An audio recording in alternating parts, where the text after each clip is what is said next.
તેઓની આ આશાઓ પર પાણી ફેરવી દીધું છે। આ તરફ જામનગરના દ્રશ્યો મેં હવે આપને બતાવી રહ્યા છે। કાલાવાડ તાલુકાના વિભાણિયા, રોજિયા, જુવાનપુર, જીવાપર સહિતના આસપાસના ગામોમાં માવઠાને કારણે ખેડૂતોની ચિંતા વધી ગઈ છે। અગાઉ માવઠાએ ખરીફ સિઝનનો સોથ બોલાવ્યા બાદ હવે રવિ સિઝન પર પણ આફતના મંડાણ થયા છે। ભર શિયાળે ગ્રામ્ય વિસ્તારમાં વરસાદી વાતાવરણ સર્જાતા ઘઉં, જીરું, ચણા, ધાણા, રાયડો સહિતના રવિ પાકનું વાવેતર કરનારા ખેડૂતોની ચિંતામાં વધારો થયો છે, કારણ કે ખરીફ સિઝનમાં નુકસાન બાદ ખેડૂતોની એકમાત્ર આશા રવિ સિઝન છે। એમાં પણ માવઠું આવતા આખું વર્ષ ગુજરાન કેમ ચલાવવું એ મૂંઝવણ ઊભી થઈ ગઈ છે। જામનગરની સાથે સાથે રાજકોટથી પણ સમાચાર। રાજકોટ જિલ્લામાં કમોસમી વરસાદ, પડધરી તાલુકાના ગ્રામ્ય વિસ્તારમાં કમોસમી વરસાદ। જીવાપર, વિસામણ, પીઠડિયા, ખાખરા, જીલરિયા, ડાંગરા, ફતેપર સહિતના ગ્રામ્ય વિસ્તારોમાં કમોસમી વરસાદ છે। ભર શિયાળે વરસાદ આવતા ખેડૂતોમાં ચિંતાના વાદળો છવાઈ ગયા છે।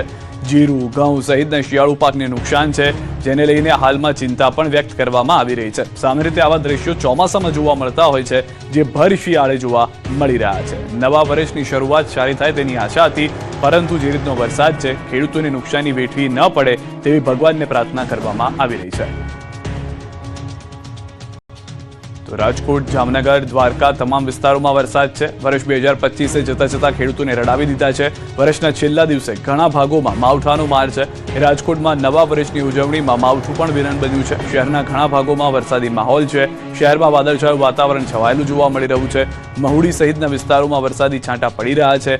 રાજકોટ શહેરમાં બપોર બાદ વાતાવરણમાં પલટો આવ્યો છે। જે પરિસ્થિતિ ગ્રામ્ય વિસ્તારમાં હતી તેવી જ પરિસ્થિતિ હવે શહેરી વિસ્તારમાં પણ જોવા મળી રહી છે। અનેક વિસ્તારની અંદર વરસાદ થતા લોકો પણ ચિંતામાં છે કે તેઓ શિયાળામાં હતા અને ઓચિંતું ચોમાસું કેવી રીતે આવી ગયું। ન ફક્ત સૌરાષ્ટ્ર પરંતુ ગુજરાતના અન્ય વિસ્તારોમાં પણ વરસાદ થયો છે। જેમ કે સૌરાષ્ટ્રની આપણે વાત કરી તે રીતે ઉત્તર ગુજરાતથી પણ સમાચાર મળી રહ્યા છે। ઉત્તર ગુજરાતના જિલ્લાઓમાં પણ માવઠાનો માર યથાવત છે। વાવ, થરાદ જિલ્લામાં પણ વાતાવરણમાં પલટો આવ્યો છે। બપોર બાદ જિલ્લાના ઘણા ભાગોમાં વરસાદી છાંટા વરસ્યા છે। ભર શિયાળે વરસાદ થતા ખેડૂતોને પાક નુકસાનીની ભીતિ જે છે તે ઉત્તર ગુજરાતમાં પણ જોવા મળી રહી છે। તો સૌરાષ્ટ્ર, ઉત્તર ગુજરાતના અનેક વિસ્તારની અંદર વરસાદ થયા હોવાના સમાચાર પ્રાપ્ત થઈ રહ્યા છે। જે દ્રશ્યો છે તે હાલના શિયાળાના છે, ન કે ચોમાસાના। હજુ પણ નવા વર્ષની સવાર સુધી ખેડૂતોના માથે ઘાત છે। 10 જિલ્લામાં કમોસમી માવઠાની આગાહી છે, તો હજી આવતીકાલથી ધ્રુજાવી દે તેવી ઠંડી પડશે। રાજ્યભરમાં શિયાળાએ કમોસમી કમઠાણ સર્જ્યું છે। રાજ્યની 4 થી વધુ જિલ્લામાં માવઠું આફતરૂપી વરસતા ખેડૂતોના જીવ અદ્ધર થઈ ગયા છે। વર્ષ 2025ના અંતિમ દિવસે પણ કમોસમી કહેર વરસ્યો અને નવા વર્ષની સવાર સુધી પણ માવઠું ખેડૂતોનો પીછો નહીં છોડે। હવામાન વિભાગે 24 કલાક સુધી 10 જિલ્લામાં કમોસમી વરસાદની આગાહી કરી છે। વેસ્ટર્ન ડિસ્ટર્બન્સના કારણે વાતાવરણમાં પલટો આવ્યો છે, જેથી કચ્છ, દેવભૂમિ દ્વારકા, પોરબંદર, જામનગર, મોરબી, પાટણ, બનાસકાંઠા, સાબરકાંઠા, દીવ, દમણ અને દાદરાનગર હવેલીમાં વરસાદ વરસી શકે છે। બીજી તરફ આગામી 24 કલાક બાદ હાજા ગગડાવતી ઠંડી પડશે। હવામાન વિભાગના કહેવા પ્રમાણે 24 કલાક બાદ લઘુત્તમ તાપમાન 2 થી 3 ડિગ્રી ઘટશે। નવા વર્ષથી કાતલ ઠંડી પડશે। બુધવારે ગાંધીનગર 13 ડિગ્રી સાથે સૌથી ઠંડુ શહેર રહ્યું, તો અમદાવાદમાં 15 ડિગ્રી तापमान नोंधाયું।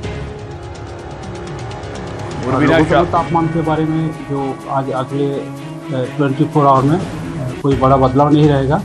उसके आगे 2 दिन 2 से 3 डिग्री सेंटीग्रेड टेम्परेचर फॉल होएगी और thereafter rise by 2 to 3 degree centigrade gradual rise रहेगी। મોરબીથી સમાચાર। શાપર નજીક ખેતરમાં કેનાલના પાણી ફરી વળ્યા છે। કેનાલ ઓવરફ્લો થતા ખેતરો સુધી પાણી ઘૂસી ગયા છે। ઘઉં, જીરું સહિતના પાકને નુકસાનની ભીતિ છે। સમગ્ર મામલે અધિકારીને જાણ કરાઈ છે।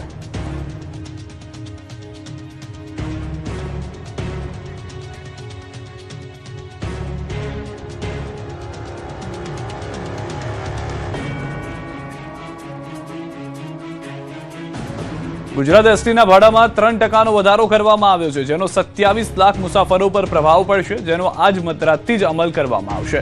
ઉલ્લેખનીય છે કે 28 માર્ચ 2025ના રોજ ભાડામાં 10% વધારો કર્યો। આમ 9 મહિનામાં બીજી વાર ભાડા વધારો કરવામાં આવ્યો। હવે 31 ડિસેમ્બર 2025ની મધ્યરાત્રિથી લોકલ બસમાં 9 કિલોમીટર સુધીના મુસાફરોને કોઈ ભાડા વધારો લાગુ નહીં પડે, જ્યારે 10 થી 60 કિલોમીટરમાં 1 રૂપિયાનો વધારો કરવામાં આવ્યો છે, જેથી લોકલ સર્વિસમાં મુસાફરી કરતા મુસાફરો પર આ ભાડા વધારાની નહિવત અસર જ પડશે।